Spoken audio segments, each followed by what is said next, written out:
आसान काम है। मैं जाऊंगी एक तलवार लेकर के, एक कटार लेके जाऊंगी, एक कटोरा लेके जाऊंगी और कहूंगी कि लैला ने कुछ खून मंगवाया है, तुम अपना जिगर काट करके खून दे दो। लैला ने कहा बहुत अच्छी बात है, जाओ तुम।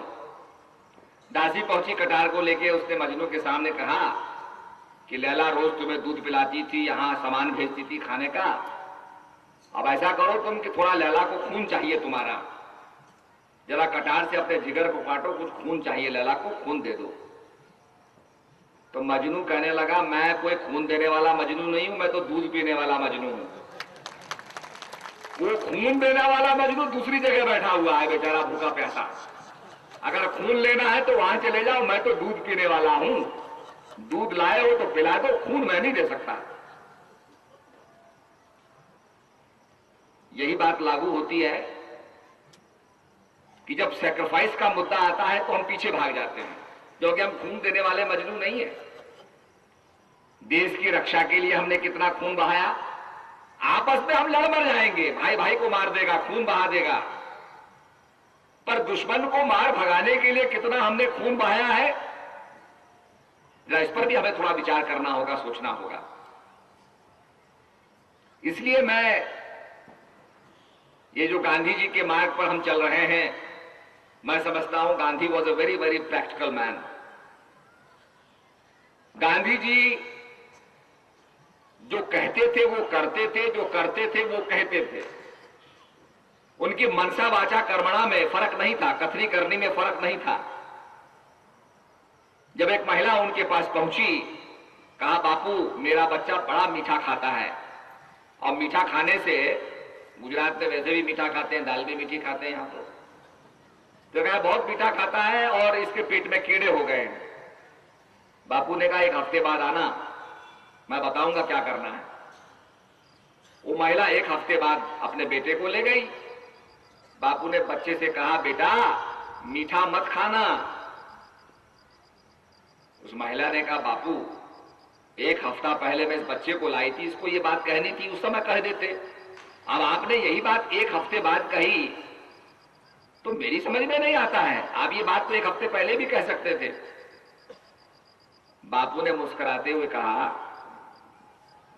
कि मैं एक हफ्ते पहले इस बात को कैसे कह सकता था इस लड़के से कि बेटा तुम मीठा मत खाना, क्योंकि मैं स्वयं मीठे का शौकीन हूं और मैं स्वयं मीठा खाता था। तो एक हफ्ते में मैंने मीठा खाना छोड़ा, और मीठा छोड़ने के बाद अब मैं इस लड़के से कहता हूं कि बेटा तुम मीठा मत खाना। यह जीवन में प्रयोग करने वाला एक महात्मा, एक संत हो सकता है। और इसीलिए आज आप ये ना सोचिए कि हम पैदल चल रहे हैं, पदयात्री हैं। 14 वर्ष तक राम ने क्या किया? जिस समय भरत जी ने वशिष्ठ जी से कहा कि महाराज भगवान का राज तिलक होना था, वनवास हो गया, ये क्या हो गया? सुनो भरत भावी प्रबल बिलख कहे मुनिनाथ, हानि लाभ जीवन मरण यश अपयश विधि हाथ। अब ये 6 चीजें मनुष्य के हाथ में नहीं है। क्या? हानि लाभ जीवन मरण यश अपयश विधि हाथ। अब जब ध्यान दीजिए, सारी रामचरितमानस इसी चौपाई के अंदर सन्निहित है। हानि लाभ, हानि किसकी हो गई? जिस अयोध्या नगरी से मर्यादा पुरुषोत्तम राम चले जाएं, हानि ही हानि हो गई। और लाभ किनको मिला? जो कंदराओं में बैठे तपस्या कर रहे थे कि कब हमें महामानव का दर्शन हो, उनको जो है प्रभु राम का दर्शन प्राप्त हुआ।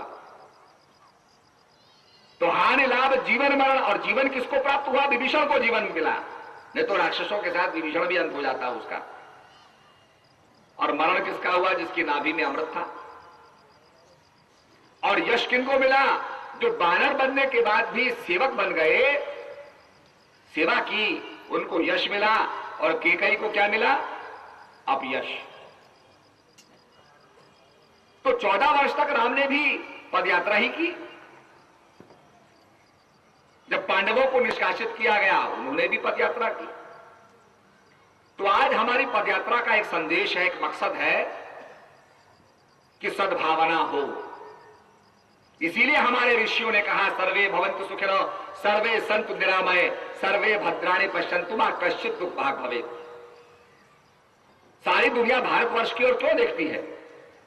आपके भारत से सिद्धार्थ यहां पैदा हुए और भारत से एक संदेश अहिंसा का चला, महात्मा बुद्ध का संदेश चला और जो जाकर के आपके ओरिएंट के अंदर, ईस्ट के अंदर, जापान, कोरिया, ताइवान, इन देशों में फैल गया।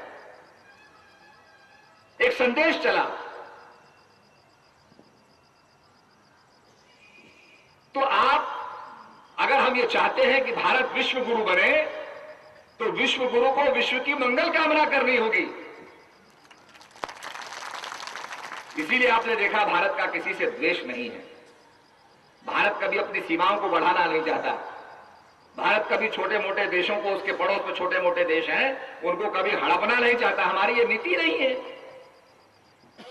हमारी नीति है सबको सम्मान मिले, सद्भावना